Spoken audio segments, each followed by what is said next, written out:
এনবিআরসির নতুন ভবনের আনুষ্ঠানিক উদ্বোধন এবং স্বেচ্ছায় রক্তদান শিবিরের উদ্বোধন করেন রাজ্যের মুখ্যমন্ত্রী ডক্টর মানিক সাহা। উপস্থিত ছিলেন মেয়র দীপক মজুমদার, মণ্ডল সভাপতি সঞ্জয় সাহা, ক্লাব সভাপতি এবং সম্পাদক। মুখ্যমন্ত্রী অনুষ্ঠানে বক্তব্য রাখতে গিয়ে বলেন, এখনো খবর আসে কোথাও কাটমানি সমস্যা, আবার কোথাও সিন্ডিকেটের সমস্যা। এসবের বিরুদ্ধে প্রশাসনের তরফ থেকে কঠোর পদক্ষেপ গ্রহণ করা হচ্ছে। এখন রাজ্য অনেকটা পরিবর্তন হয়েছে। মুখ্যমন্ত্রী বলেন, ক্লাবের দায়িত্ব হল সমাজের জন্য কাজ করা, তাতেই আসবে সমাজের পরিবর্তন। সরকার ক্লাবের পাশে থাকবে, কিন্তু ক্লাব কর্তৃপক্ষকেও অনেক দায়িত্ব রয়েছে। মুখ্যমন্ত্রী বলেন, অনেক বড় বড় সমস্যা ক্লাবের মাধ্যমে সমাধান হয়, তার জন্য আদালত এবং পুলিশের কাছে যেতে হয় না। পাশাপাশি ক্লাবের কর্তৃপক্ষকে নিরপেক্ষতা বজায় রাখতে হবে। পক্ষপাতিত্ব হয়ে কাজ করলে কখনোই এলাকার মানুষের সমর্থন পাওয়া যাবে না। মুখ্যমন্ত্রী বলেন, সবাইকে খুশি করা যাবে এমনটাও বলা যাবে না। এদিন ক্লাবের উদ্যোগে স্বেচ্ছায় এক রক্তদান শিবির অনুষ্ঠিত হয়। মুখ্যমন্ত্রী সহ অন্যান্য অতিথিরা রক্তদান শিবির পরিদর্শন করে রক্তদাতাদের উৎসাহিত করেন। এদিনের এই অনুষ্ঠানকে ঘিরে ক্লাবের কার্যকর্তা এবং এলাকাবাসীর মধ্যে ব্যাপক সাড়া পরিলক্ষিত হয়।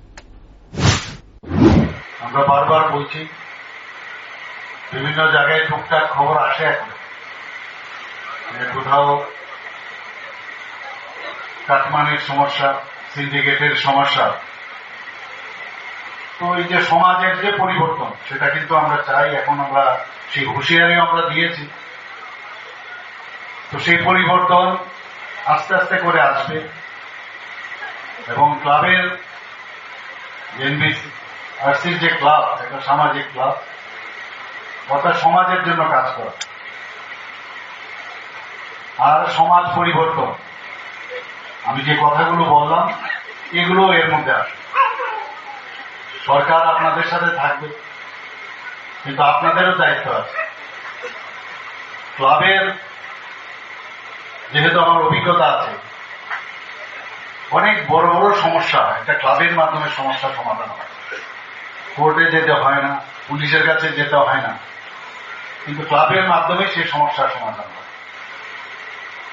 কিন্তু সেই দায়িত্বে যারা আছেন, যারা এখানে ক্লাব সেক্রেটারি আছেন, সভাপতি, অভিজ্ঞ সম্পন্ন ব্যক্তি, সজ্জন ব্যক্তি এবং অন্যান্য যারা সদস্যরা আছেন, তাদেরও কিন্তু দায়িত্ব অনেক বেশি। কারণ ক্লাবে যারা থাকেন তারা নিরপেক্ষতা বজায় রাখতে হবে। বায়াস হয়ে কাজ করলে কিন্তু এই অত্র এলাকার মানুষের সমর্থন পাওয়া যায়। কারণ বাইরে বেরিয়ে কিন্তু আর সবাইকে আবার খুশি করতে পারবে সেটাও কিন্তু বলা যায়। কিন্তু দেখতে হবে এখানে যারা ক্লাবের যারা এক্সিকিউটিভ কমিটির মেম্বার আছেন, তারা বসে নিরপেক্ষতার সাথে অনেক জিনিস সমস্যার সমাধান করা যায়।